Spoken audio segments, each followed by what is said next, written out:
Farmer prime minister Shah Khan Abbasi हमारे साथ मौजूद है। Thank you so much Shahbaz साहब for being on the programme. आपका भी जिक्र किया चौधरी साहब ने, डू यू एग्री कि जिस तरह की इंगेजमेंट करनी चाहिए थी पीटीआई को, क्योंकि अब इत्तेहाद हमें डिस्पर्स नजर आ रहा है, वैसे नहीं हो सकी? नहीं, वो कुछ कन्फ्यूजन पीटीआई की तरफ से हमेशा रहा है। मौलाना साहब का मौक़िफ़ बड़ा वाज़ेह है पहले दिन से। उन्होंने कहा कि मेरे कुछ तहफ़्फ़ुज़ात हैं, कुछ इख्तलाफात हैं जो नेचुरल है, कोई ऐसी अनोखी बात नहीं है, सियासत में होता है। तो उसके बाद एक कमेटी बन गई थी कामरान मुर्तज़ा साहब की और असद कैसर साहब की जी, कि वो बैठकर ये चीज़ें दूर करेंगे। तो अब ये इनिशिएटिव मौलाना साहब ने तो ले लिया है, लेकिन अब इसको पीटीआई की तरफ से कामरान मुर्तज़ा साहब ने तो बड़े खतरनाक बयान दिए। उन्होंने कहा कि हमसे पूछे बगैर इन्होंने एस्टैब्लिशमेंट से इंगेज किया है। जी, वो बातें हैं, वही बात है ना। वो हैं जो चीफ मिनिस्टर हैं केपी के, वो मुख्तलिफ बयान देते रहते हैं, लेकिन वो ये भी कहते हैं कि जिस वक्त इत्तेहाद होगा मैं बिल्कुल साथ होंगे मौलाना फजल रहमान के। He said that also. नहीं तो इत्तेहाद जिस किस्म के आप स्टेटमेंट्स देते हैं तो उसके बाद फिर इत्तेहाद तो मुमकिन नहीं रहता ना। आप बातचीत कर रहे हैं, इख्तलाफात दूर कर रहे हैं, और फिर आप जो जिस किस्म के बयानात आए उनकी तरफ से ये बात मुनासिब नहीं है। बट कैन वी से पीटीआई को ये लग रहा था कि वो अकेले हैं, कॉर्नर्ड हैं, बट मौलाना फजल रहमान ने भी अपना स्टांस नरम किया, खुद आगे गए।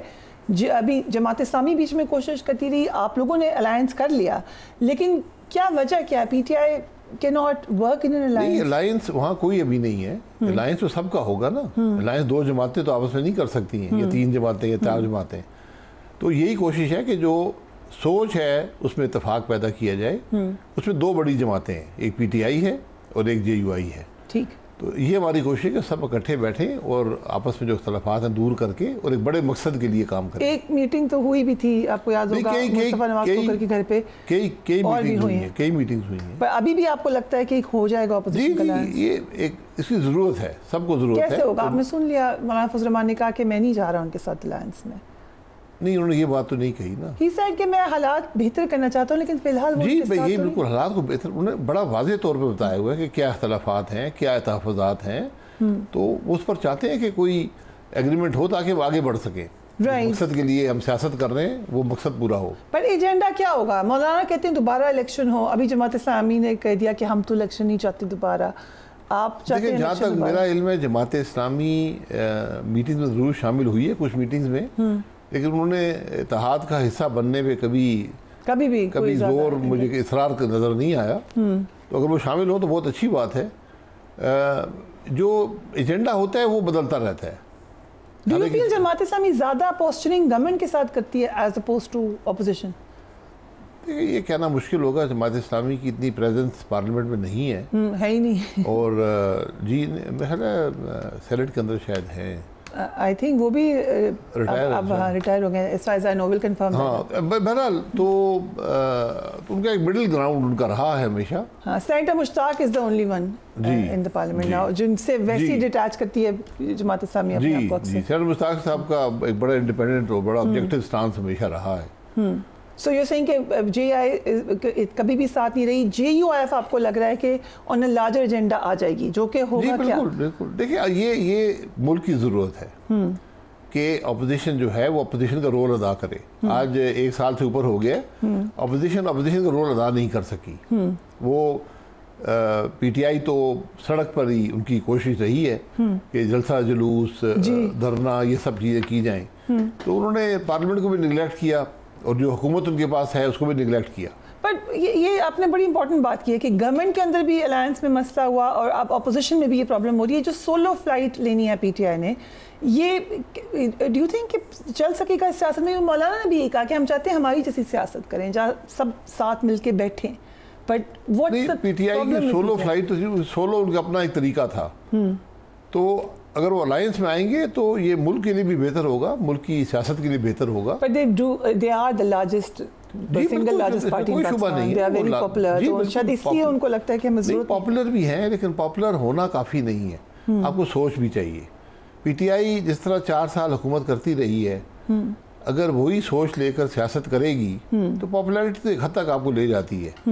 आज पीटीआई को अपनी सोच, अपनी सियासत को भी थोड़ा रिव्यू करना पड़ेगा कि किस तरह हम मुल्क के अंदर एक निफाक की सियासत को ख़त्म करके एक ऐसी अपोजिशन बने एक ऐसी मुस्तकबिल की हुकूमत बन सकें जो मुल्क के मामलात को हल कर सके। मीनवाइल प्राइम मिनिस्टर की मुलाकात भी हुई थी मौलाना फजल रहमान से।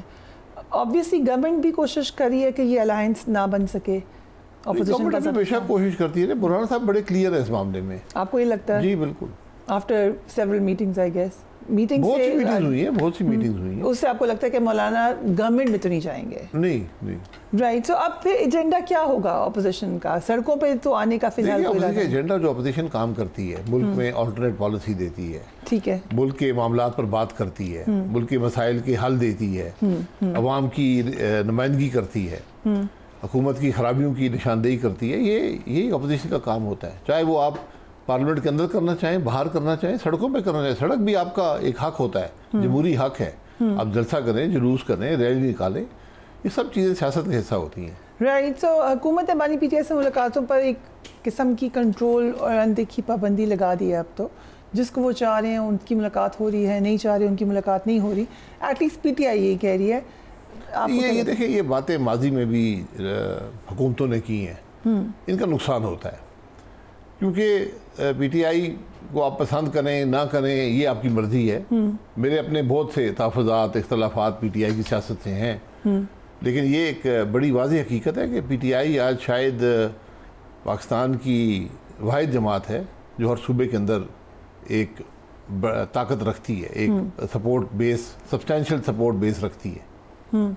सो यू थिंकिंग इस तरह नहीं, बट आप तो खुद विक्टिमाइज हुए हैं पीटीआई की गवर्नमेंट में। जी, आप तो खुद विक्टिमाइज। देखें, हुकूमतें विक्टिमाइज होता है। मैं यही कह रहा हूँ ना, इस सोच को देख लें। विक्टिमाइज हुकूमतें करती रहती हैं। मैं मुशर्रफ साहब ने भी विक्टिमाइज किया, उसके बाद भी ऐसे ही होता था, मुलाकातों पर कंट्रोल था, हर कोई नहीं मिल सकता था। ऐसे ही होता था आपके साथ भी कि जी, हम तो फैमिली के अलावा किसी को मिल नहीं सकते थे। हफ्ते में एक मुलाकात होती थी 1 घंटे की। दोनों दफा पे मुशर्रफ साहब के ज़माने में भी और पीटीआई के ज़माने में? जी, वहाँ तो बिल्कुल मुलाकात नहीं होती थी। बिल्कुल ही मुलाकात नहीं होती? वहाँ बहुत कम होती थी। Okay, right. आपने वैसे भी कराची था तो मेरी फैमिली तो आती नहीं थी, तो मशीरा आ जाती थी कोई इस तरह। सो इसका क्या नुकसान क्या होता है अगर अब हम पीटीआई के पॉइंट ऑफ व्यू से देखें?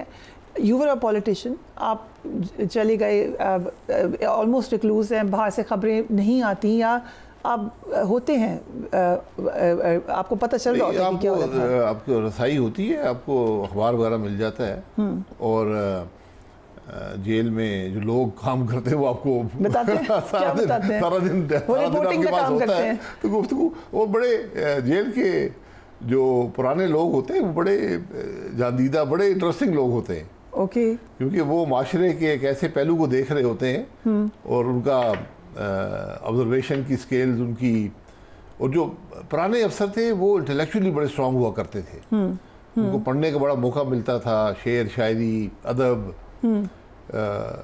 बड़े सब्सटेंशियल अफसर मैंने देखे हैं जेल के इदारे में जो आपने इंटेलेक्चुअली बहुत ताकत रखते। लग रहा है कोई अच्छी यादें मुझे तो लग रहा है आपकी जेल से। बहुत सी अच्छी डिबेट्स उनके साथ होती थी। और ये आप सुकाली भुट्टो साहब की किताब भी देख लें, वो भी इसी का जिक्र करते हैं। दीगर भी जो लोग जेल में गए आपको बताएंगे कि ये अफसर नाम से बताएंगे। बट पीटीआई का पॉइंट ऑफ व्यू ये है कि हमने इतनी सख्ती नहीं की जितनी हमारे ऊपर हुई है। You agree with that? बिल्कुल जी। देखिए, सख्ती की किसी को इजाज़त नहीं है। सख्ती आपने जेल में डाल दिया, इससे ज़्यादा सख्ती आप क्या करेंगे? तो ये जो छोटी मोटी ये हरकतें होती हैं, बड़ी बुरी बात है। ये करने वाले पर इसका ज़्यादा असर होता है। तो आज जो पीएमएल की हुकूमत है वो उनको खुद इस बारे में सोचना चाहिए कि ये बातें आज जो हुकूमत में है कल जेल में आते हैं। ये हमारे मुल्क की सियासत है। लेकिन अब एक तासुर बन रहा है कि ये गवर्नमेंट या ये सिस्टम या सेटअप ये अब थोड़ा लंबे अरसे के लिए चलेगा पाकिस्तान में। तो लंबा अरसा पूरा ज़िंदगी गुजार लें, ताहयात कर लें, ये कोई काम नहीं कर सकते। मैं इस बात पे कन्विंस। रियली? जी। क्योंकि अब तो हुकूमत दावा कोई कर रही सलाहियत नहीं है कि 21 साल बाद पीआईए मुनाफा बख्श इदारा बन चुका है। उसके अलावा दीगर मामला में बिजली की कीमत कम हो गई है। माफ़ी चाहता हूँ। क्यों? पीआईए तो आपका फोटे है। ये मैं छोड़े इन बातों। बताएं, वी वांट टू नो। मैं तो कांग्रेचुलेट भी कर रही हूं। पीआईए का मुनाफा उसकी कामयाबी है, तो मैं